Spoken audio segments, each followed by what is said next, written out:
ચાલો આપણે છંદ પૂરા કરીને હવે આપણે જઈએ અલંકાર તરફ. અલંકાર એટલે શું? આમ તો બધાને ખબર છે કે અલંકારનો શાબ્દિક અર્થ કેવો થાય, તો અલંકાર એટલે ઘરેણા, આભૂષણ, જેનાથી આપણે બધા જ વાકેફ છીએ. અલંકાર એ અલમ વત્તા કાર, અલમ વત્તા કાર, આ બંનેથી બનેલો શબ્દ છે અલંકાર. અલમ એટલે તો કે મર્યાદિત, કાર એટલે પૂરું કરનાર. અલંકાર એટલે કે અલમ એટલે મર્યાદા, કાર એટલે કરનાર. તો કે એના પછી કઈ બાકી જ ન રહે, અલંકાર એટલે પૂરેપૂરું આવી ગયું હોય તે. હવે જેમ આપણે સુંદર દેખાવા માટે આભૂષણો પહેરીએ છીએ ને, એમ જેમ સુંદર દેખાવા માટે આપણે આભૂષણનો ઉપયોગ કરીએ છીએ, એમ ભાષા પણ વધારે ને વધારે સુંદર લાગે, બોલવામાં પણ ગમે, સામેવાળાને સાંભળવી પણ ગમે. એના માટે આપણે શું કરીએ છીએ? તો કે એના માટે આપણે આલંકારિક ભાષાનો ઉપયોગ કરીએ છીએ. આપણે હરેક વ્યક્તિ રોજિંદા જીવનમાં આલંકારિક ભાષા વાપરીએ છીએ, ફક્ત આપણને ખબર નથી કે આ આલંકારિક ભાષા આપણે વાપરી. તો અલંકાર એટલે તો કે આભૂષણ અને આલંકારિક ભાષા જે આપણે રોજિંદા જીવનમાં વાપરીએ છીએ, પણ આપણને ખબર નથી કે આ કઈ આલંકારિક ભાષા. બસ આપણે એને અલગ તારવવાની છે કે આ પ્રકારની ભાષા આપણે આ અલંકાર વાપરો, આ બોલ્યા છે તેમાં આપણે આ અલંકાર વાપરેલો છે. બરાબર છે? તો આમ તો અલંકાર એટલે તો કે અલંકારની આપણે વ્યાખ્યા જોઈએ ને, તો વાણીની અસાધારણ છટા એટલે અલંકાર. આપણે જોઈએ છે કે કોઈ પણ વ્યક્તિ, કોઈ પણ સ્ત્રી છે એ આભૂષણો પહેરેલી હોય, અલંકારથી સજે ધજેલી હોય, તો તે વધારે ને વધારે સુંદર લાગે છે. આપણે એક સ્ત્રી એવી રાત જોઈએ કે જેણે કોઈ પણ પ્રકારના આભૂષણો પહેરેલા નથી. એક સ્ત્રી એવી છે કે જે દુલ્હન છે, જેણે તમામ આભૂષણો પહેરેલા છે, તો આપણને કોણ વધારે ગમશે? તો કે આભૂષણ પહેરેલી વ્યક્તિ છે, આભૂષણ પહેરેલી સ્ત્રી આપણને વધારે ને વધારે ગમે છે. એવી જ રીતે કોઈ પણ વાત આપણે કહેતા હોય ત્યારે એમને સાદી રીતે બોલીએ તો એ સાદી ભાષા થઈ ગઈ કહેવાય, સામેવાળા વ્યક્તિને ગમે. તો એમ લાગે કે આવું તો બધા બોલે છે, પણ કંઈક એમાં ઉમેરો કરીને બોલીએ, એટલે કે અલંકાર ઉમેરીને બોલીએ, તો સામેવાળા વ્યક્તિને સાંભળવું પણ ગમે છે અને આપણને બોલવું પણ ગમે. જેમ કે આપણે એમ કહીએ કે તો રે વાહ, તો કેવો મસ્ત છે, તો સાદું વાક્યથી. પણ આપણે એને એમ કહીએ કે તો ટાઈગર શ્રોફ કરતા પણ મસ્ત છે, શાહરુખ ખાન કરતા પણ મસ્ત છે, તારી બોડી તો સલમાન ખાન કરતા પણ મસ્ત છે. તો શું થયું? તો કે સામેવાળા વ્યક્તિને સાંભળવી ગમે. પણ આજે હું બોલી છું એમાં દરેકમાં મેં અલંકારનો ઉપયોગ કરેલો છે. તો અલંકાર એટલે તો કે અલંકાર એટલે વાણીની અસાધારણ છટા એટલે અલંકાર. વાણીની અસાધારણ છટા એટલે અલંકાર. અલંકારના બે પ્રકાર આપણે ભણવાના છે. આમ તો તમે 9મા ધોરણની અંદર ઘણા બધા અલંકાર ભણી ગયા છો, છતાંય જેટલા બાકી છે ઈ અને તમે જેટલા ભણી ગયા છો એ બધા જ આપણે અત્યારે ભણીશું. અલંકારના કેટલા પ્રકાર? તો કે અલંકારના પ્રકાર એમાં અલંકારના પ્રકારો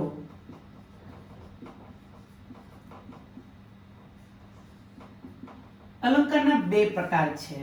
એમાં પહેલો પ્રકાર છે શબ્દાલંકાર અને બીજો પ્રકાર છે અર્થાલંકાર. આપણે બે પ્રકાર ભણવાના છે, શબ્દાલંકાર અને અર્થાલંકાર. હવે આપણે છંદ ભણ્યા તો બધા અક્ષર ગણતા હતા, આમાં તો ગણવાના નથી. શબ્દાલંકારમાં શું આવે? તો કે શબ્દાલંકાર તો એવો છે કે તમને જોઈને ખબર પડી જશે, વાંચશો નહીં તોય ચાલશે, સમજશો નહીં તોય ચાલશે, અર્થ નહીં આવડતો હોય તોય ચાલશે, એમને સમજાઈ જશે. પણ અર્થાલંકારની અંદર ફરજિયાત આપણને એના અર્થ આવડવા જોઈએ, તો જ આવડે, નહીતર આવડે નહીં. શબ્દાલંકાર એવો છે કે શબ્દાલંકારમાં એક શબ્દની જગ્યાએ તેના જેવો બીજો પર્યાય શબ્દ લગાડવામાં આવે ત્યારે અલંકાર રહેતો નથી, અલંકાર નાશ પામે છે, અથવા તો અલંકારની ચમત્કૃતિનો નાશ પામે છે. કઈ રીતે? તો આપણે જોઈએ. સૌ પહેલા આપણે શબ્દાલંકાર જોવાના છે. તો આપણે શબ્દાલંકારમાં જોઈએ કે માનો કે મેં એ પંક્તિ લખી છે, કૂંચી કરાવું કરુણાનંદ કેરી. કૂંચી કરાવું કરુણાનંદ કેરી. આ મેં પંક્તિ લખી છે. કઈ પંક્તિ છે?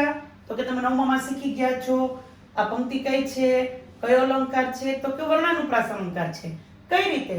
તો કે શબ્દના પ્રારંભનો અક્ષર છે બે કે તેથી વધારે વાર એક ને એક અક્ષર આવે ત્યારે વર્ણાનુપ્રાસ અલંકાર બને. જેમ કે 1 2 3 4 બધામાં કેવું છે? ક ક ક ને ક. શબ્દના પ્રારંભમાં એક ને એક વર્ણ બે કે તેથી વધારે વાર આવે ત્યારે વર્ણાનુપ્રાસ અલંકાર બને છે.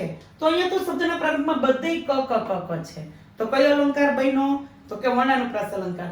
પણ શબ્દ અલંકારમાં એક શબ્દની જગ્યાએ તેના જેવો બીજો પર્યાય શબ્દ મૂકી દઈએ. માનો કે કૂંચી. કૂંચી એટલે ચાવી. ચાવી બનાવું કરુણાનંદની. હવે શું થયું? તો કે પેલા ક ક ક આવતા હતા, ખાલી પર્યાય શબ્દ મૂક્યો તો શું થયું? અલંકાર આખો બદલી ગયો. અલંકાર અલંકાર રહ્યો નહીં, એટલે કે અલંકાર નાશ પામ્યો. સમજાણું બધાને? શબ્દ અલંકારમાં એક શબ્દની જગ્યાએ તેના જેવો બીજો પર્યાય શબ્દ લગાડવામાં આવે ત્યારે અલંકાર અલંકાર રહેતો નથી, અલંકાર નાશ પામે છે. વ્યાકરણની ભાષામાં વ્યાખ્યા આવે ત્યારે એવી રીતે પૂછાય કે શબ્દ અલંકારમાં એક શબ્દની જગ્યાએ તેના જેવો બીજો પર્યાય શબ્દ મૂકવામાં આવે ત્યારે અલંકારની ચમત્કૃતિનો લોપ થાય છે. વ્યાકરણનો શબ્દ મૂકી દે કે ચમત્કૃતિનો લોપ થાય, એનો મતલબ કે અલંકાર અલંકાર રહેતો નથી, અલંકાર નાશ પામે છે. સમજાણું? તો આપણે સૌ પહેલા શબ્દ અલંકાર ભણવાના છીએ, એટલે શબ્દ અલંકાર જ સમજીએ, અર્થાલંકાર એના પછી સમજશું. ચાલો તો સૌ પહેલા શબ્દ અલંકારના પ્રકારો. શબ્દ અલંકારના પ્રકાર. શબ્દ અલંકારના પ્રકારો. શબ્દ અલંકારના પ્રકાર એમાં આપણે કેટલા પ્રકાર શીખવાના છે? તો કે સૌ પહેલા વર્ણાનુપ્રાસ અલંકાર. વર્ણાનુપ્રાસ અલંકાર. બીજું છે શબ્દાનુપ્રાસ અલંકાર. ત્રીજો છે યમક અલંકાર. યમક અલંકાર. ચોથું છે પ્રાસ સાંકડી અલંકાર.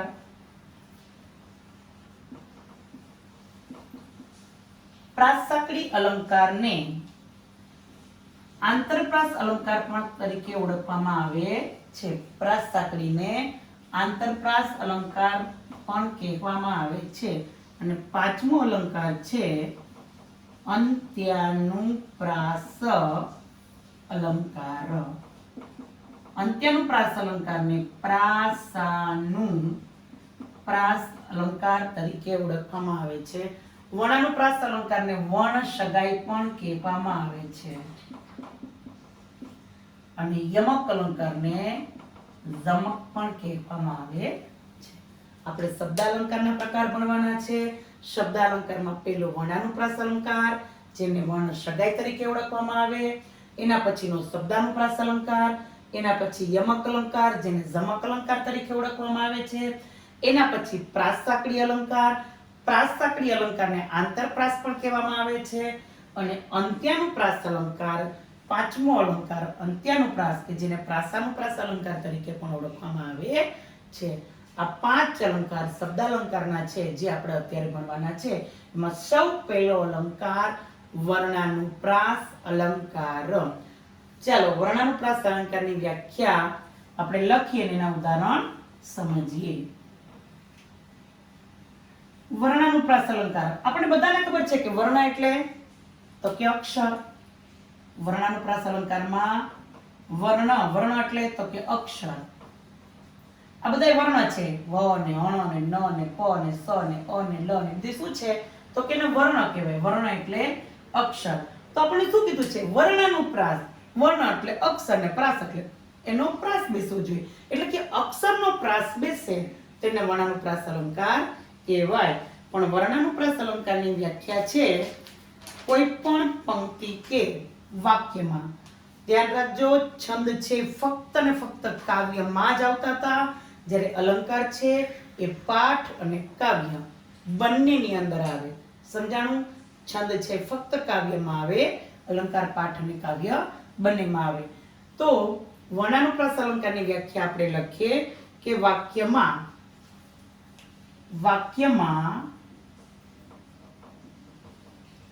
એકનો એક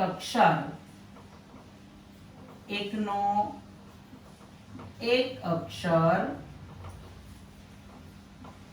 શબ્દના પ્રારંભમાં બે કે તેથી વધારે વાર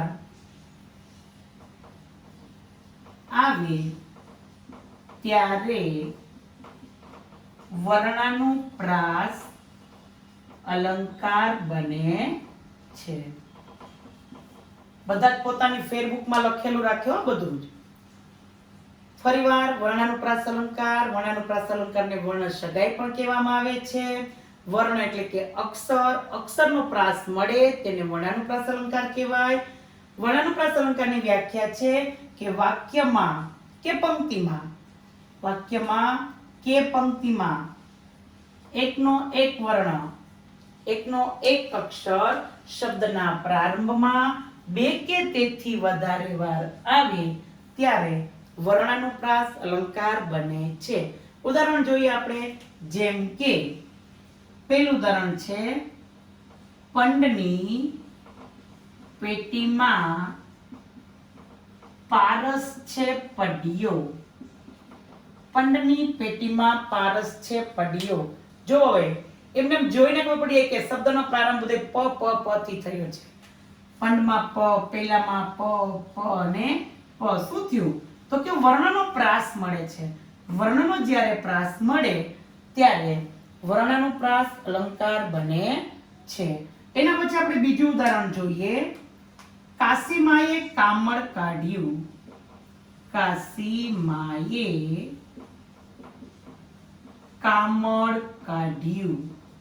અહીંયા તો કે ક અને ક એના પછી આપણે જોઈએ મીઠા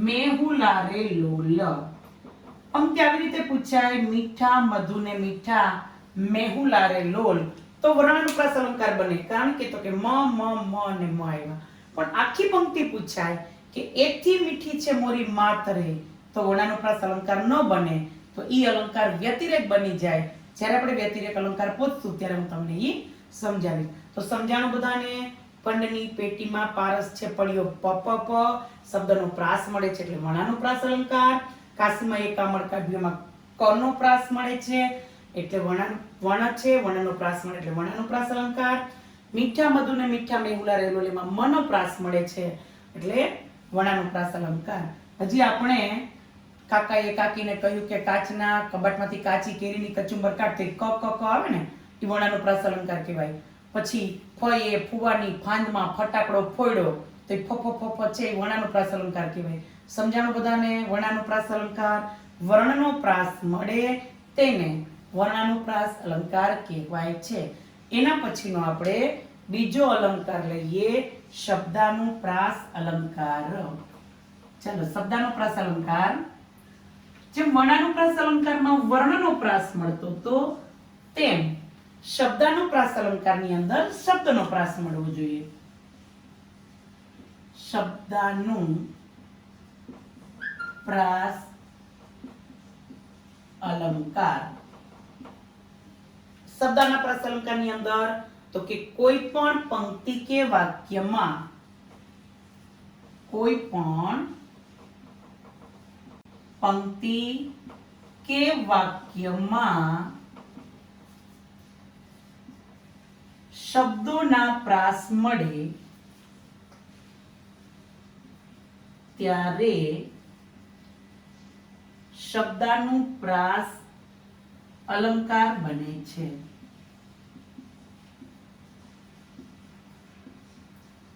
कोई पण पंक्ति के वाक्य में शब्दना प्रास मळे त्यारे शब्दानुप्रास अलंकार बने छे। वर्णानुप्रास में वर्ण એટલે અક્ષરનો પ્રાસ મળતો તો અહીંયા શબ્દનો પ્રાસ। જોઈએ આપણે ઉદાહરણ તો કેનું પહેલું ઉદાહરણ છે હવે રંગ બની તંગ મચાવી જંગ પીયુજી ભંગ। આ પંક્તિ આપણી પાસે છે।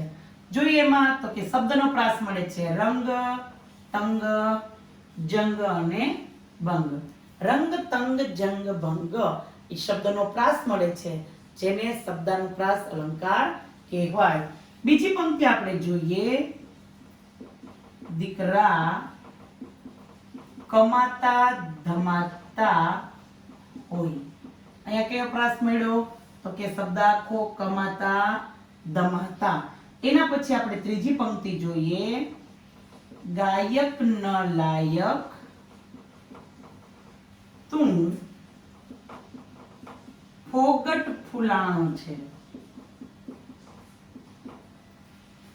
તો કયા તો કે ગાયક અને લાયક। ગાયક ન લાયક તું ફોગટ ફૂલાણો છે। સમજાણું શબ્દનો પ્રાસ મળે છે। હવે રંગ બની તંગ મચાવી જંગ પીયોજી ભંગ તો કે રંગ તંગ જંગ અને ભંગનો પ્રાસ મળ્યો। દીકરા કમાતા ધમાતા હોય તો કમાતા ને ધમાતા પ્રાસ મળે છે। અહીંયા ગાયક ન લાયક તું ફોગટ ફૂલાણો છે એનો પ્રાસ મળે છે। હજી આપણે પંક્તિ લખી તો ટેક છેક રાખી એક ટેક છેક રાખી એક તો મળ્યો પ્રાસ। સમજાણું બધાને। વર્ણાનુપ્રાસ અલંકારમાં વર્ણનો પ્રાસ મળે છે શબ્દાનુપ્રાસ અલંકારમાં શબ્દનો પ્રાસ મળે તેને શબ્દાનુપ્રાસ અલંકાર કહેવાય। એના પછીનો શબ્દાલંકારનો ત્રીજો પ્રકાર આપણે ભણવાનો છે તે છે યમક અલંકાર।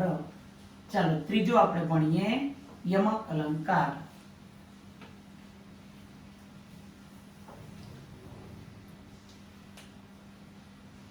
ત્રીજો છે યમક અલંકાર। યમક અલંકારની અંદર શું હોય તો કે યમક અલંકાર છે એને અમુક તમે વ્યાકરણની બુક ખોલશો ને તો યમક અલંકારને અને શબ્દાનુપ્રાસ અલંકારને અને શ્લેષ અલંકારને ત્રણેયને અમુક વ્યાકરણ શાસ્ત્રીઓ એક જ ગણે છે। આપણે શબ્દાનુપ્રાસ અલંકાર તો જોઈ લીધો કે શબ્દાનુપ્રાસ અલંકારમાં શું હોય તો કે શબ્દનો પ્રાસ મળે તેને શબ્દાનુપ્રાસ અલંકાર કહેવાય। હવે આપણે યમક જોઈ લઈએ પછી આપણે શ્લેષ જોઈ લઈશું પણ તમને ખબર પડી જશે કે ત્રણેય એક છે કે અલગ અલગ છે। ખરેખર ત્રણેય એક છે નહીં, ત્રણેયમાં થોડો તફાવત છે। ચાલો યમક અલંકારની અંદર શું આવે તો કે કોઈ પણ પંક્તિ કે વાક્યમાં એક જ શબ્દ કે શબ્દ સમૂહ કોઈ પણ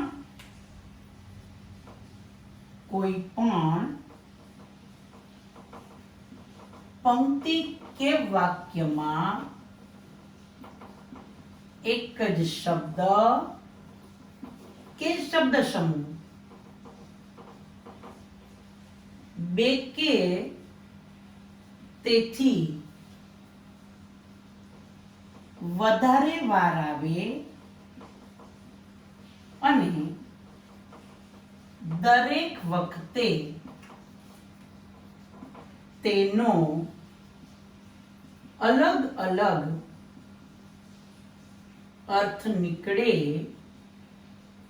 त्यारे यमक अलंकार बने छे। कोई पण पंक्ति के वाक्य में एक ज शब्द के शब्द समूह बे के तेथी वधारे वार आवे અને દરેક વખતે તેનો અલગ અલગ અર્થ નીકળે ત્યારે યમક અલંકાર બને છે। કઈ રીતે? હવે જો આમાં બંનેની વ્યાખ્યા અલગ થઈ ગઈ. શબ્દાનુપ્રાસમાં શું હતું? તો કે કોઈ પણ પંક્તિ કે વાક્યમાં શબ્દનો પ્રાસ મળે એને શબ્દાનુપ્રાસ અલંકાર કહેવાય.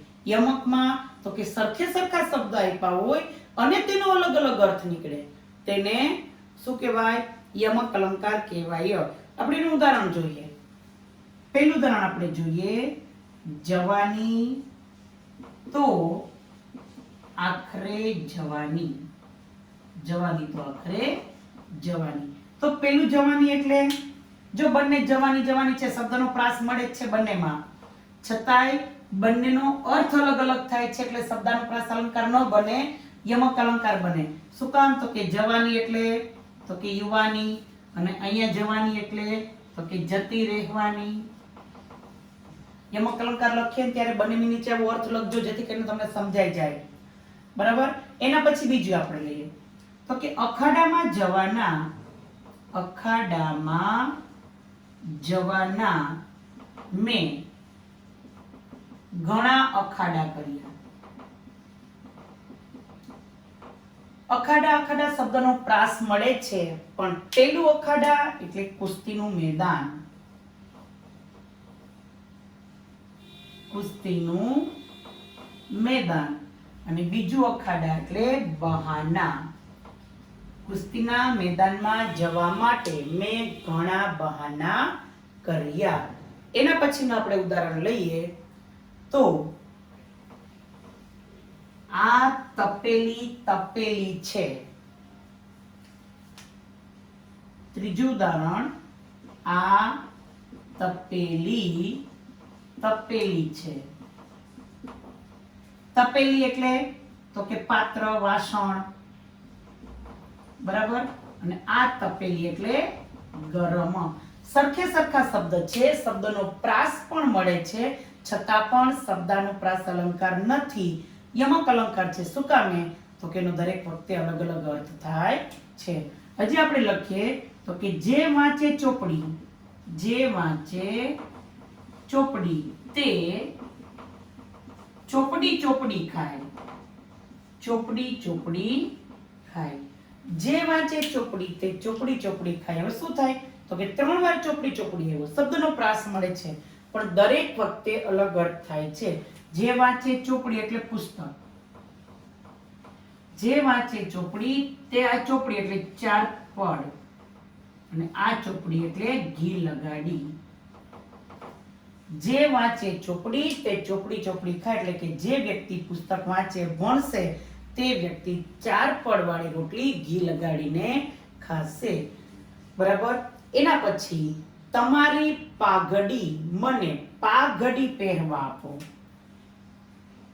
તમારી પાઘડી મને પાઘડી પહેરવા આપો. પાંચમું આપણે જોયું, તમારી પાઘડી મને પાઘડી પહેરવા આપો. તો પાઘડી, પાઘડી એટલે તો કે સાફો અને આ પાઘડી, પાઘડી એટલે કે થોડી વાર. આટલા ઉદાહરણ આપીને એટલા માટે સમજાવ્યું છે કે અમુક વ્યાકરણની બુકની અંદર શબ્દાનુપ્રાસ અલંકાર, યમક અલંકાર અને શ્લેષ બંનેને ત્રણેયને એક જ ગણે છે. તો તમને એનો તફાવત બતાવું કે શબ્દાનુપ્રાસ અલંકાર આ શબ્દનો પ્રાસ મળે છે પણ શું થાય છે? તો કે એનો અલગ અલગ અર્થ થાય છે એટલે શબ્દાનુપ્રાસ અલંકાર આ છે નહીં. આ અલંકાર કયો છે? તો કે યમક અલંકાર બને છે. હવે એના પછીનો આપણે અલંકાર જોઈએ. સમજાઈ ગયું બધાને? એના પછીનો આપણે શબ્દાનુપ્રાસ અલંકારમાં ચોથો અલંકાર પોઈચા, પ્રાસ સાંકળી અથવા તો આંતરપ્રાસ અલંકાર. ચોથો અલંકાર કયો છે? પ્રાસ સાંકળી અથવા તો આંતરપ્રાસ અલંકાર.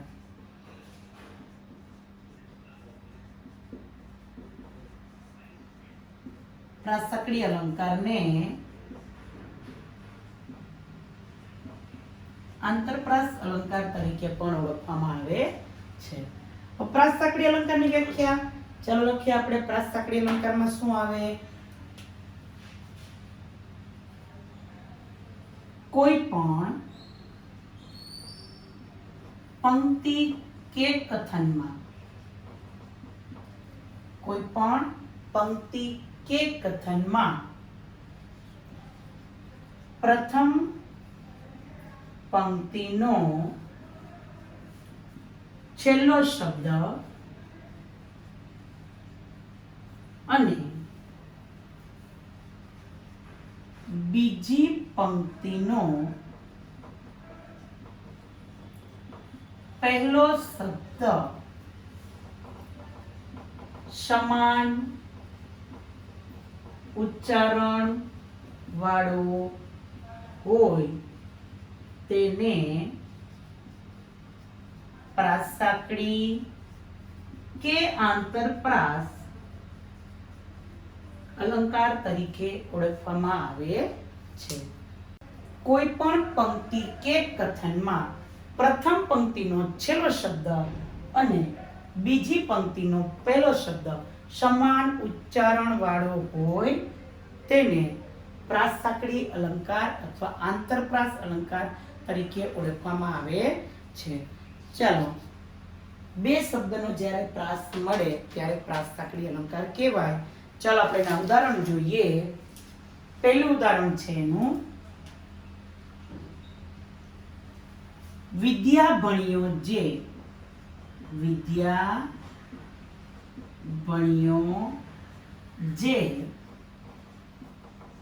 તે ઘર વૈભવ રૂડો. વિદ્યા ભણ્યો જે તે ઘર વૈભવ રૂડો. આપણે શું કીધું છે? તો કે પહેલી પંક્તિનો પ્રથમ પંક્તિનો છેલ્લો શબ્દ, બરાબર? તો પ્રથમ પંક્તિનો છેલ્લો શબ્દ જે અને બીજી પંક્તિનો પહેલો શબ્દ, બીજી પંક્તિનો પહેલો શબ્દ, બંનેનો પ્રાસ મળવો જોઈએ. આ પહેલી પંક્તિ છે, અહીંયાથી આ બીજી પંક્તિ, પહેલી પંક્તિનો છેલ્લો શબ્દ, બીજી પંક્તિનો પહેલો શબ્દ, બંનેનો પ્રાસ મળે અને પ્રાસ જેવી આમ સાંકળ જેવી રચના કરે તેને પ્રાસસાકડી અલંકાર કહે છે. બીજું ઉદાહરણ આપણે જોઈએ તો, હરિના જન તો મુક્તિ ન માગે. માગે જન્મો જન્મ અવતાર રે. હરિના જન તો મુક્તિ ન માગે, માગે જન્મો જન્મ અવતાર રે. પહેલી પંક્તિનો છેલ્લો શબ્દ, બીજી પંક્તિનો પહેલો શબ્દ, બંનેનો પ્રાસ મળે ત્યારે શું બને? પ્રાસસાકડી અલંકાર બને છે. હજી આપણે ત્રીજી પંક્તિ લઈએ. મહેતાજી નિશાળે આવ્યા. મહેતાજી નિશાળે આવ્યા, લાવ્યા પ્રસાદ અને કર્યો ઓછવ. મહેતાજી નિશાળે આવ્યા, લાવ્યા પ્રસાદ ને કર્યો ઓછવ. તો પહેલી પંક્તિનો છેલ્લો શબ્દ આવ્યા, બીજી પંક્તિનો પહેલો શબ્દ લાવ્યા. સમજાણું બધાને? મહેતાજી નિશાળે આવ્યા, લાવ્યા પ્રસાદ અને કર્યો ઓછવ. એના પછીની ત્રીજી પંક્તિ, ચોથી પંક્તિ આપણે જોઈએ. ઘેર પધાર્યા, ઘેર પધાર્યા હરિગુણ ગાતા, વાતા તાલને શંખ મૃદંગ. ઘેર પધાર્યા હરિગુણ ગાતા, વાતા તાલને શંખ મૃદંગ. તો પહેલી પંક્તિનો છેલ્લો શબ્દ ગાતા, બીજી પંક્તિનો પહેલો શબ્દ વાતા. ગાતા ને વાતા શબ્દનો પ્રાસ મળે છે એટલે પ્રાસસાકડી અલંકાર બને છે. સમજાઈ ગયું બધાને? પહેલી પંક્તિનો છેલ્લો, બીજી પંક્તિનો પહેલો શબ્દનો પ્રાસ મળે ત્યારે ત્યારે પ્રાસસાકડી કે આંતરપ્રાસ અલંકાર બને છે.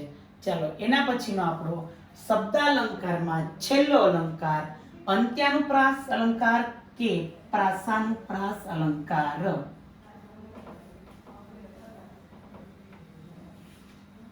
ત્રીજો છે કે ચોથો?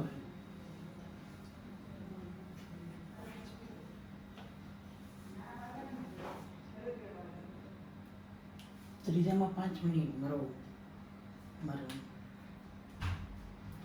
ચાલો, પાંચમો અલંકાર છે અંત્યાનુપ્રાસ અલંકાર.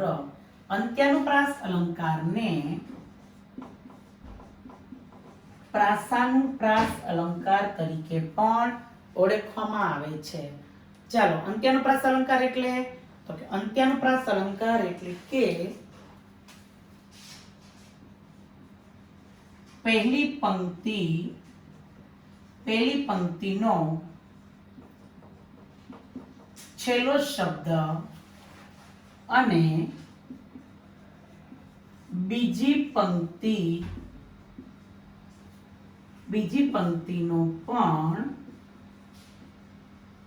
છેલ્લો શબ્દ સમાન ઉચ્ચારણ વાળો હોવો જોઈએ. એટલે કે સમાન ઉચ્ચારણ વાળો હોય છે. પહેલી પંક્તિનો છેલ્લો શબ્દ અને બીજી પંક્તિનો છેલ્લો શબ્દ સમાન ઉચ્ચારણ વાળો હોય તેને અંત્યાનુપ્રાસ અલંકાર તરીકે ઓળખવામાં આવે છે. ઉદાહરણ જોઈએ આપણે એનું. તો આપણે અંત્યાનુપ્રાસ અલંકારનું ઉદાહરણ આપણે ચોપાઈ છંદમાં લીધું હતું. કાળી ધોળી રાતી ગાય, પીએ પાણી ચરવા જાય. બરાબર. એમાં આપણે જોઈએ વાડ થઈને ચીબડા ગળે સોંઘી વસ્તુ ક્યાંથી મળે. વાડ થઈ ચીબડા ગળે સોંઘી વસ્તુ ક્યાંથી મળે. પહેલી પંક્તિનો છેલ્લો શબ્દ, બીજી પંક્તિનો પણ છેલ્લો શબ્દ, અંતના શબ્દનો પ્રાસ મળે એટલે તેને અંત્યાનુપ્રાસ અલંકાર તરીકે ઓળખવામાં આવે છે. બીજી પંક્તિ આપણે જોઈએ કલ્પવૃક્ષ જો કેરી ખાય. કલ્પવૃક્ષ જો કેરી ખાય તો તેનો ચોર ન પેદા થાય. કલ્પવૃક્ષ જો કેરી ખાય તો તેનો ચોર ન પેદા થાય. ખાય અને થાય શબ્દનો પ્રાસ મળે એટલે અંત્યાનુપ્રાસ અલંકાર. એના પછીની આપણે ત્રીજી પંક્તિ કાળી ધોળી રાતી ગાય, પીએ પાણી ચરવા જાય. ગાય અને જાય અંતના શબ્દનો પ્રાસ મળે છે એટલે અંત્યાનુપ્રાસ અલંકાર બને છે. હજી આપણે એક પંક્તિ લખી નાખીએ કે જે પંક્તિ મને જોજો રે મોટાના બોલ, જોજો રે મોટાના બોલ, ઉજ્જડ ખેડે બાજુ ડોલ. પહેલી પંક્તિનો છેલ્લો શબ્દ બોલ, બીજી પંક્તિનો છેલ્લો શબ્દ ડોલ. બરાબર. હવે અંત્યાનુપ્રાસ અલંકાર બધાને સમજાઈ ગયો હશે. પહેલી પંક્તિનો છેલ્લો શબ્દ અને બીજી પંક્તિનો પણ છેલ્લો શબ્દ બંને અંતના શબ્દનો પ્રાસ મળે ત્યારે અંત્યાનુપ્રાસ અલંકાર બને છે. આટલું અહીંયા સુધી રાખીએ. હવે પછીના લેક્ચરમાં આપણે અર્થાલંકાર ભણીશું.